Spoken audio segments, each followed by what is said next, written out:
What's up, you guys? Welcome back to another video. For those of you who are new, my name is Stephanie. I'm a second semester nursing student. I do graduate my ASN program this December and post videos sharing my nursing journey, any tips, tricks I may pick up along the way.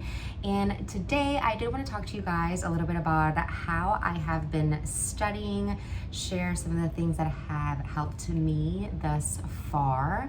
Don't want to jinx it, but up until now, I have managed to pass every one of my exams in nursing school, which is pretty huge. I mean, I'm sure I'm not the only one, even in my program, but from the people that I've spoken to and even from my circle of friends, I have been the only one that has passed every single exam. Now for my program, I know that it's different for every program, but for the most part, anything less than a 77, in other programs even less than an 80 is considered a failing grade. So in my program, a 77 to an 84 is a C, an 85 to a 92 is a B, and then a 93 to 100 is an A. So anything below a 77 is considered failing. Got a 76.99. You failed. And I speak from experience as far as like what I've heard. My friend on one of her farm exams, she got a 76.97 and they did not bump her up to a 77. And I mean, it broke my heart for her. That's awful. And so it's pretty tricky to pass all of your exams. I mean, you can still pass your class if you fail like one or two exams, but I have passed all of my exams. So I'm doing something right. So I thought I would kind of share what I do and what helps me. So I'm gonna start from what I do even before lecture. So before we even go over the lesson for those week's chapters, I like to review the material beforehand, whether that be reading the book, listening to pre-recorded lectures, any videos that my professor may post on Blackboard, which is our like online school system that we use. I review all of that before even going to class. So for example, my farm professor, her pre-recorded lectures are her pretty much just reading from the book.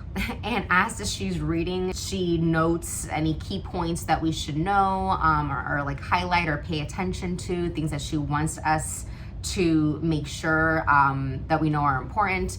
I highlight as I go along with her, which is awesome. I mean, all of your nursing professors are gonna tell you that you need to read the book before class. So you need to read the book regardless. Aside from lectures, aside from PowerPoints, you need to read the book. So the fact that she reads to us is awesome. I mean, it's like an audiobook and it's a lot better than me reading the book. And especially since she kind of throws in her 2 cents as she's reading as well. So it's very, very helpful. Now for Med-Surg, that book is humongous. I actually bought the physical book and returned it and just stuck with the PDF. I'm not a fan of PDF books, but that book was just way too big and it was uncomfortable to even have open on my desk. But that book is a very, very extensive. I have to admit I don't read it word for word, but I do review like all the headings, look at any tables or boxes, any like pictures and stuff that they have in the book. I definitely look at the PowerPoints. She loves to put clips, like different videos on the material that we're going over in class that day. So I like to, look at all of that so that I have an idea of what it is that we're learning so that I don't go in blindsided. I have done that before and I just feel just lost and like I don't know what I'm doing and I start getting flustered and I get even more behind than how I started. So that's something that I definitely do like to do and I highly recommend. Another thing that I do is I do download all of my PowerPoints, of course, while I'm reviewing them before class. And this is also mainly because like, for example, my farm professor, she's infamous on like going from one chapter to the next without even letting you know.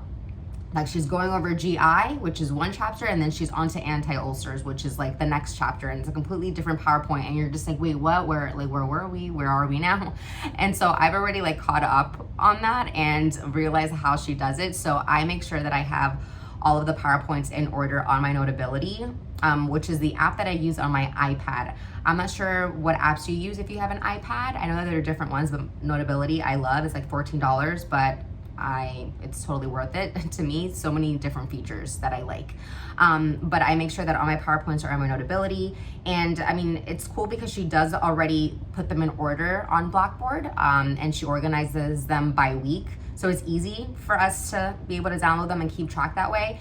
And so as she's lecturing and she moves to another chapter on another PowerPoint, I'm like, okay, next. And I already have it saved on my iPad. I'm not like scrambling, going to Blackboard, downloading it, and doing all that stuff. It's already saved with, the file name that I make for it and all that good stuff. So that's also very, very helpful. On my Notability app, there's also a recording feature. So I do record all of my lectures while I'm in class. Definitely find out if that's okay. Just make sure that your professors aren't like anti-recording. But that definitely helps because on my Notability, I have my PowerPoint up. I'm recording on my PowerPoint and I'm also taking notes on my PowerPoint. I don't open up a new page, even though you can split the screen. I do split the screen and sometimes have two documents up depending on what I'm working with. But as far as note taking, I found that it's easier for me to actually just note on my actual PowerPoint instead of on a separate page. That way I have my PowerPoint, my recording, and my notes all on one page. And when I go back to replay that lecture, as it's replaying, whatever I was note taking as she was lecturing, it'll highlight, it'll bold as the recording is playing. So it'll indicate that I was writing this as she was saying this, which is cool. I don't know about you guys, but sometimes I like look back on my notes and I'm like, what is this that I wrote? Like, for what? What does this mean? What does that even word say? I don't even know. So the fact that I can kind of replay and be like, okay, I wrote this when she said this, and I can like remember, okay, this is why I wrote this. And so it's a great way to study for me. Definitely love that feature. Now it looks like I already jumped into what I do during lecture. But another thing that I highly suggest you guys do is participate, ask questions, answer questions. You guys don't be afraid to speak up. My friends are always making fun of me because I'm always like speaking out loud in class. I'm always like asking questions and like dissecting everything and making the professor like explain it 100 different ways until I understand it. I question certain things. If I don't understand it, I ask why. Why am I not understanding this? I'm there to learn, and I do really want to be the best nurse that I can possibly be, and make sure that I'm analyzing every aspect of the scenario and, all that good stuff. It just helps me create a mental note as well of whatever it is that I'm learning. It helps affirm what I know, what I don't know. I answer things wrong all the time. And when I get it wrong, I get to analyze and think, why did I think of this wrong answer? And sometimes it's not even wrong. It's just not the best answer. And so I get to analyze and get to think, okay, so this wasn't the wrong answer, but this is why this is the better answer for this particular case. So it helps me understand it and learn the information from the very, very beginning. And I highly, highly recommend it, you guys. Don't be afraid. Please don't be that kid that just sits in the back of the classroom and is afraid to speak up, especially if you don't understand. It's okay to be an introvert and to be quiet and to not always want to participate. That is absolutely okay. I know people that are doing just fine and they don't say a peep in class. But there are others that don't understand and they're struggling and they're just quiet the entire time and they don't speak up and ask questions and try to, participate in their own learning, So I definitely suggest that as well. But yeah, those are kind of the things that I do before and during lecture. Now for after lecture. Now I'm ready to sit down, study everything that I've learned before lecture, during lecture, and I have pretty much everything that I need to start studying. For one, I like to get all of my materials together in one place. I pull my book up, my laptop, my iPad. I even put on my Study With Me guy on YouTube. Love him. There are so many Study With Me videos on YouTube. Highly suggest that you find one. I'm gonna link mine down below. He's awesome. He does Pomodoro style videos, which are my favorites because you can complete your study sessions in intervals, like 45 minutes on, 15 minutes off, 45 minutes on, 15 minutes off. And it's just a great way to study. And depending on how long you want your study sessions to be, you can do anywhere from like 2, 3, even 8-hour long study sessions. So it's great. It just keeps me motivated. It makes it seem like there's somebody else in the room that's working hard. He's in medical school, so it keeps me going. So I like to do that and just pull everything up in one place. And so my med search professor gives us a blueprint. I mean, her blueprints, God bless her soul, are like like exactly what the test is gonna be. So I love going off of the blueprint and making sure that I know everything that is on the blueprint, and I use the PowerPoints and the book to get that information. My pharm professor, she also gives us a blueprint, but only like 2 or 3 days before the exam. So I start working with her drug sheets. She gives us drug sheets for every medication that we will be tested on. And on that drug sheet, she'll have all of the names, so the classification, the generic name, the brand name. She'll have the mechanisms of action, the uses, adverse effects of the medication. So she'll provide some things on the medication on your drug sheet. Now for pharm, I feel like it's a lot more information that you kind of like have to organize in a way. So I start from the book. At the very beginning of the chapter, I start looking at whatever I highlighted, and I start comparing it to the drug sheets, comparing it to my PowerPoints, to my notes. I start adding things that I see in the book that aren't on the drug sheets that I think are important, that are things that she noted, but she didn't include in the drug sheet, but I make sure that I go ahead and I write it, and that I am aware that it's there. And so I start just organizing everything onto each page corresponding to each medication. And so that has helped me so much, just working with all my resources and putting it in one place. And then when she gives us the blueprint, since I've already worked on pulling the information from my book and my PowerPoints and my notes onto my drug sheets, I really only use the drug sheets to then build my study guide, from the blueprint that she gives us. And so I'm not like always scrambling through all my resources. I take my time from the very beginning, well before my exam, to start organizing all of my thoughts, all of the information, having it just in one place on my drug sheet. And then when it comes to studying and building my study guide, I'm just looking at my drug sheet. I'm not, all over the place. So that is really, really helped. A new resource that I have also been using is Pigmonic, and I have absolutely been loving it. I can't believe that it's taken me this long to start using it. I've known about Pigmonic forever. Even from when I was in my prereqs, I had heard raves about it, and I remember thinking to myself, definitely getting Pigmonic when I'm in nursing school, because it just looked so cool and super helpful. And I never did. I'm like the last one for my friends to get Pigmonic, but I finally got it and I am loving it, you guys. It's just a super fun, interactive way to learn. I am a very big visual learner, and I do have photographic memory. One thing that does help me is having a particular picture, whether it's a mnemonic, whether it's a video, a scenario in my head that's playing.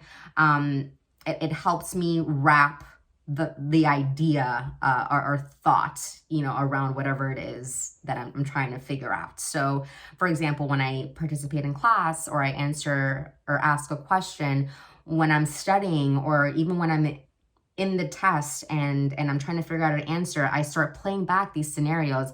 Okay, I remember discussing this with my professor when I asked her this. I remember this video in Pigmonic, or I actually wrote down this mnemonic on these steps on how to insert an NG tube or whatever the case may be. So Pigmonic is a great way to do that.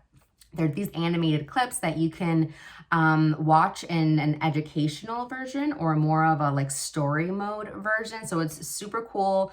It gives you, again, just a way of learning the information in a different way, almost like having flashcards, but in an animated way, and a lot more fun. And it's also super convenient. I have it on my phone, my iPad. I can pull it up on my laptop. I was actually at the car shop the other day and they had me there like a little over an hour. And I just pulled out my phone and was just playing Pigmonic clips. And it was a great way to let time pass by quicker. And I was studying and reviewing my material at the same time, which is something that I couldn't have done without my Pigmonic app. So that's something that I definitely suggest you guys look into. It is by subscription, so you can get a quarterly subscription, yearly, even a 2-year subscription. And I do actually have a link for you guys below. You get 20% off your subscription. So if you wanted to check that out, definitely click on that link below. But yeah, guys, that is actually kind of what I've been doing so far. For me, it's the little things. You know, it's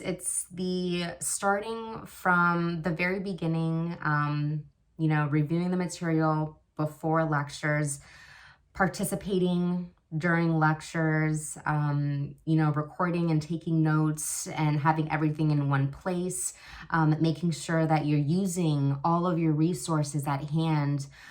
You know, you'd be surprised how many things your professors provide for you on your Blackboard or your Canvas, whatever it is that you guys are using, that you don't even know is there, that you don't take the time to look into and to watch. You know, they say that you should put in like up to 10 hours a week, they say, for each class in nursing school. Absolutely, at least 2 hours a day I would put in. Every single chance that you get, review a little bit. It goes a long way. That all adds up. I have never been someone that has done well with cramming. You know, I used to do that. I am a huge procrastinator at times. Don't get me wrong. I let procrastination get the best of me a lot. But I really try to be conscious and be disciplined in trying to get work done at least a little bit every day, so that I am not, you know, overwhelmed and stressed out a few days before the test. Today's Thursday, my test is on Monday. Now I do have a few more days to go and to study, but if I was starting from scratch now, you know, if I hadn't been reviewing this information and studying a little bit from like 2 weeks ago, from when we started reviewing these chapters, I would be pulling my hair out, and I would have probably not been filming this video right now because I would have been like stuck in this book and not have been able to breathe. But yeah, definitely the little things is what helps you guys. So don't sell yourself short, and I don't want to say this the wrong way. Don't overestimate yourselves sometimes. You know, sometimes we feel like we can do the most in the least amount of time, and that is not the case. You know, we have to put in the time, we have to put in the work, and trust me, it all comes together. It all comes together at the end. So yeah, that pretty much wraps up today's video. I hope that you were able to take away some things. Please do give this video a thumbs up if you enjoyed it, and comment down below any takeaways that you may have, anything that you would like to add, some things that have helped you. I would love to hear it. But yeah, thank you guys so much for watching, and please subscribe and hit the notification bell so that you don't miss any other videos I do post. Remember, you guys, thoughts really do become things when you put in the work. So never stop believing, never stop working. The real flex is when you stay solid when things get tough. Till next time.